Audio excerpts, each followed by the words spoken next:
चिराग पासवान को आपकी पार्टी, आप लोग मुख्यमंत्री के तौर पर देखते हैं, भावी मुख्यमंत्री बिहार का, वो कब दिन आएगा? हम नहीं देखते हैं।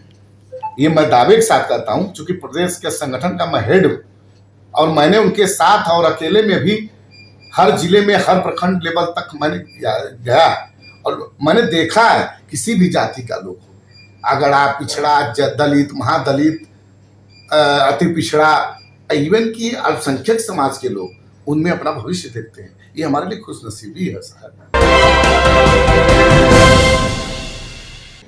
तो बिहार एनडीए में सीटों के बंटवारे को लेकर जो पेच फंसा हुआ था वो सुलझ गया है। एलजेपी के खाते में 5 सीटें आई हैं। एलजेपी के नेता काफी उत्साहित हैं क्योंकि ये बड़ी जीत मानी जा रही है चिराग पासवान की। चिराग पासवान की बहुत बड़ी जीत मानी जा रही है, बहुत लंबा संघर्ष किया और अब 5 सीटें मिल गई हैं। तो क्या तैयारी है? नहीं, तैयारी मेरी देखिए 40 सीट पे है। चिराग पासवान जी जब पार्टी टूटी थी, उनके लोग तोड़े थे, उसके बाद से ही सीधे वो गांव का रास्ता पकड़ लिए थे और मुकम्मल रूप से तैयारी मेरी सभी बूथों की है। बार बार आप आए दिन देखे होंगे, संकल्प यात्रा हुआ, आशीर्वाद यात्रा के बाद संकल्प यात्रा हुआ और मेरे जितने भी प्रभारी थे, सह प्रभारी थे, लोकसभा के प्रभारी थे, एकदम दिन रात एक करके संगठन के काम करते थे। और निश्चित रूप से हमारे राष्ट्रीय अध्यक्ष की सोच है कि जिस पार्टी का बूथ स्तर तक संगठन न हो वो पार्टी नहीं मानी जाती है। तो मेरे पार्टी की बूथ स्तर तक लगभग बहुत सारे प्रकोष्ठों की बूथ स्तर तक तैयारी है।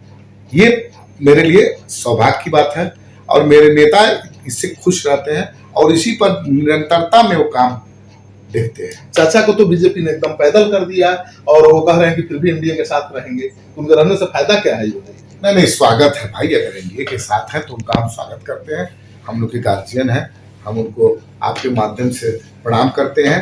देखिए, हम उनके साथ लंबा समय काम किए हैं, लेकिन कुछ बातें ऐसी हैं।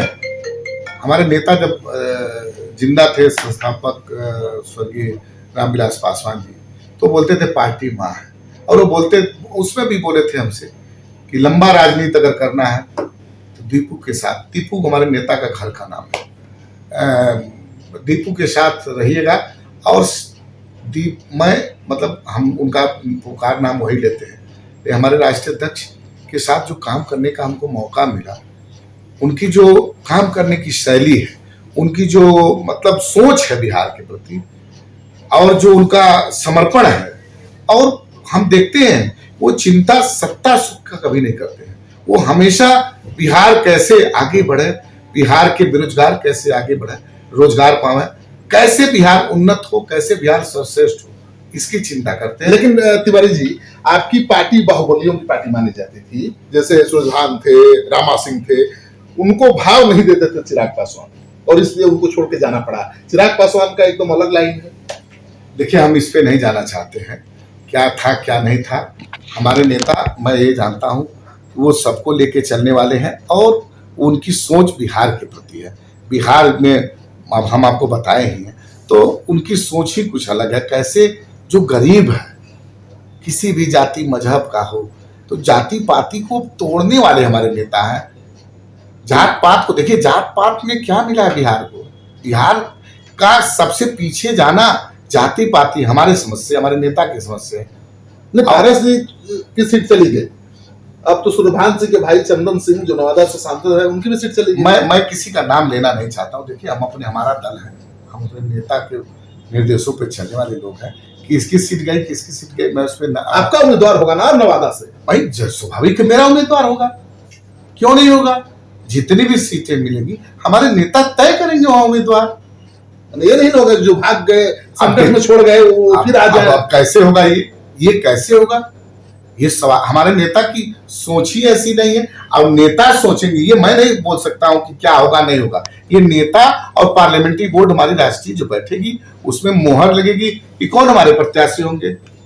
आपकी मांग है वाल्मीकि नगर से, फिर आप हमको फंसाने नहीं, आपका प्रभाव नहीं, मैं कभी नहीं, मोतिहारी देखिए, मैं नहीं, प्रभाव मेरा कहीं नहीं है। प्रभाव मेरा लोक जनशक्ति पार्टी का एक सिपाही हूँ और हम अपने नेता ने जो मुझको दायित्व दिया है, ये बहुत बड़ा दायित्व होता है। हमको लगता है कि मैं एमएलए रहा हूँ और मैं एमएलए रहने के बाद मैं प्रदेश अध्यक्ष बना हूँ, प्रदेश अध्यक्ष का पद की जो गरिमा है, प्रदेश अध्यक्ष पे जो मुझको सम्मान मिला है, जो मेरे नेता के मतलब उनके मार्गदर्शन में जो मुझको काम करने का अनुभव मिला है, ये बहुत बड़ा दुर्लभ चीज है। आपके पास चुनौती बहुत बड़ी है, हर सीट पर आधा दर्जन बरियार उम्मीदवार है, मतलब मजबूत उम्मीदवार है, दावेदार है। देखिए, मेरे पास उम्मीदवारों की कमी नहीं है और मेरे पास पढ़े लिखे होनहार और बहुत अच्छी छवि के हमारे पास उम्मीदवार लोग हैं और काम करने वाले उम्मीदवार हैं, जमीन से जुड़े हुए ज्यादा उम्मीदवार होंगे तो दिक्कत होगा ना। एक मैं आपसे उम्मीदवार। अरे भाई, मेरे पास